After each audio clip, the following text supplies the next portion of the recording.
Steve Adubato at the 5K. This is the New Jersey Sharing Network 5K in beautiful New Providence, New Jersey. By the way, you hear sounds. People are getting ready for this walk.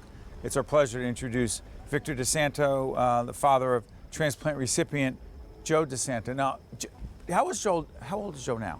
Joe is now 27 years old. Tell us about when he was 11.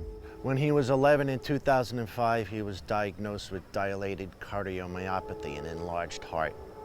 And 6 months later, he was in the hospital with pneumonia and went into heart failure. And an incredible nurse at the hospital started CPR and revived him, brought him back to life. And they eventually put him on a heart machine, awaiting a heart transplant. And he got it. 3 months later, after a couple of false alarms, he got the call that there was a match, and an incredible young woman named Natalie was our angel, donated her heart to Joe. She checked, yes, Natalie, Natty is her nickname. Did you ever find anything about her? Yes, we did. We actually met her mother, Juliana, here at the Sharing Network. The Sharing Network facilitated the whole meeting, an incredibly emotional day. She couldn't stop putting her ear on Joe's chest, hugging, crying, putting her ear on his chest. It was just an incredibly emotional day. Wow. Let me ask you, we're talking all different kinds of people. People who have lost children, who have given the gift of life to so many others. But to be able to talk to someone whose child received the gift of life, I mean, it's hard to imagine either way, right? True. Tell us about Joe. Joe was an incredible athlete. He was a football player, Really? Basketball, baseball. As a on young swim kid? Team. You know, 10, 11 years old, he was a shortstop, pitcher, quarterback, defensive back, a shooting guard, Where'd a you guys two-guard. grow up? Where was he? We're in Hillsborough, Okay. down in southern Somerset County. He grew up, went through all the Hillsborough High Schools. He was a player. He was a player. 11 years old, that's it, no more playing sports. 14 pills in the morning, 14 pills at night. Come see me, come to the hospital every week to get examined. And our whole life changed. Our whole perspective changed. As a little boy, he receives this heart. How much did he talk about what he thought was going on at the time? Well, he doesn't remember a lot of it. Doesn't. He was in a coma. He was out of it for about a month.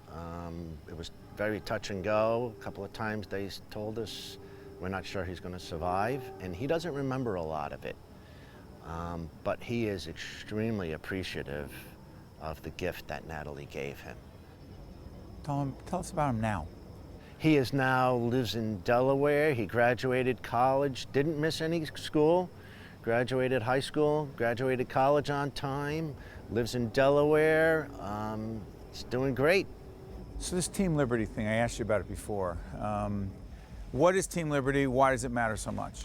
Team Liberty is a group of recipients, donor families, living donors, supporters, professionals, staff from New Jersey, New York, and Connecticut.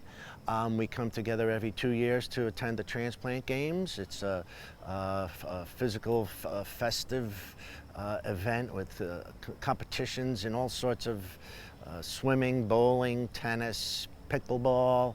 And we come together as a team every 2 years to attend the games. And in the interim, we go out and we speak and we advocate on behalf of organ and tissue donation, because we understand both between our donor families and our living donors and the recipients, we understand the true gift of life and the need for more people to register.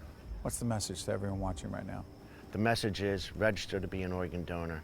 Too many people are dying every day while they're on the waiting list. 4,000 to 5,000 in New 4,000 Jersey, people 110,000 across the country. Exactly. You know, 20 people or so are dying every day while they're waiting, and we need 20 people die every day waiting. in this country, yeah, while they're on the waiting list every day. 17 to 20 people. So we just need more people to register. Organ donation works. My son is living proof that it works. Listen, before I let you go, did you actually meet the nurse who was right there with Joe to try to revive his heart? Did you ever meet that nurse? Well, that's a very interesting story. We were at an event for the transplant games, the kickoff, and I was talking to her. They seem to bring a lot of people together. Yeah. And I told her the story, And I said, there's one person we kind of haven't met, and that's the nurse that revived him. And she said, I can facilitate that. And a few months later, we met Carol, and it was just an incredibly emotional day. She recognized my wife right away, because my wife was in the room when Joe... Patty was there. Patty was in the room when he went into heart failure, and Carol immediately jumped to it, got everybody in there, called the code, started resuscitating him. Incredible day. And an amazing story. She said, I didn't know he survived. I thought he died. So she was so happy to see Joe, especially the way he looked now at 20 at the time, 25 years old. So. Hey, Victor, give Joe our best. I will do that. We're all rooting for him, and you just made a big difference. Thank you. Thank you, Steve. Thank you for all you do. One-on-One with Steve Adubato has been a production of the Caucus Educational Corporation. Funding has been provided by Bank of America, Horizon Blue Cross Blue Shield of New Jersey, PSC&G, Holy Name, Johnson & Johnson, the New Jersey Economic Development Authority, the Russell Berry Foundation, Choose New Jersey, and by Berkeley College. Promotional support provided by Meadowlands Chamber and by NJ Biz. Data shows that many patients have avoided seeking critical health care in the wake of COVID-19 for fear of contracting the virus. Delaying medical care can have serious consequences, so you should never second guess or ignore your symptoms. At Holy Name Medical Center, we have measures in place to prevent infectious disease from spreading. We're clean, we're open, and we're safe for all your healthcare needs.